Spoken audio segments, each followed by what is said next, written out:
Hello everyone, I'm Tristen Taylor, the Project Coordinator at EarthLife Africa Johannesburg, and Malika asked me to talk about our experience of organizing and hosting COP17 in Durban. It was a very stressful period. After the COP was all over, I went to my doctor for a physical checkup. She asked me if I was on cocaine. It had destroyed my body so much. Our entire organization spent 1 year really doing nothing else but organizing COP17.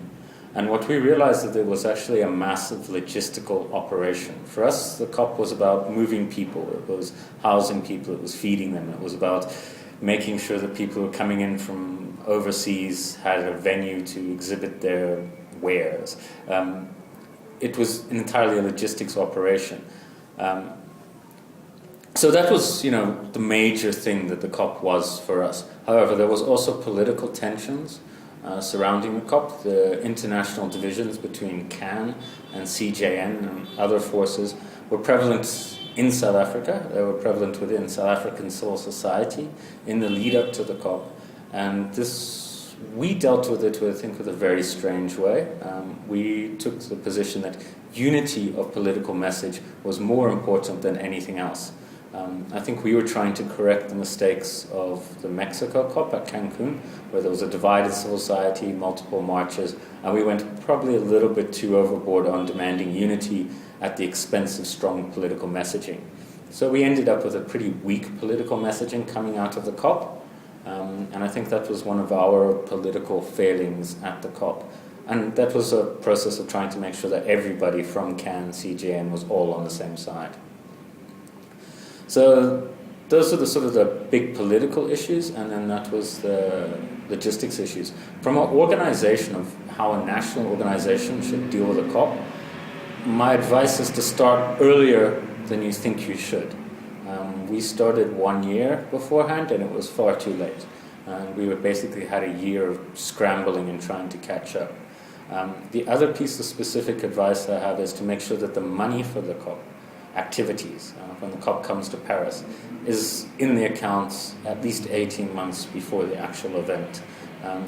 We didn't have a very pleasant experience. A lot of the money that was promised to us didn't come until exceedingly late. So money for the big Global Day of Action March at the COP, which we managed to pull out about 12 to 14,000 people, that money came after the COP March. So we were signing contracts for money actually at the COP. Which really created a lot of chaos and hassle throughout the entire thing. And I think one of the real lessons that we learned out of the COP was that, and I'll go back to what I started with, was logistics.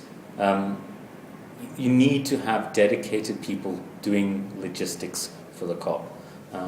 It's probably going to be your biggest challenge, and it's going to be probably what is demanded from you from the rest of civil society internationally, and even locally and throughout Europe, but also beyond Europe as well.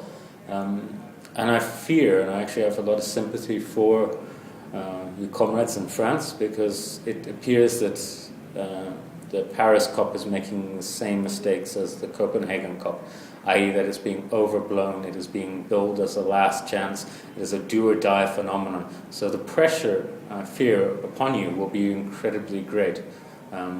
So my advice is really start planning now, get the money all organized 18 months beforehand, seek to get strong political messaging and work very hard amongst your constituencies and wider French and European civil society to get that strong messaging, and pay attention to a lot of logistical issues. You can almost forget your normal environmental programs for the next 18 months to 2 years. They've rapidly become irrelevant as the COP will dominate everything, and make sure that your organization survives at the end of it. Okay, thank you very much, and good luck with your discussions.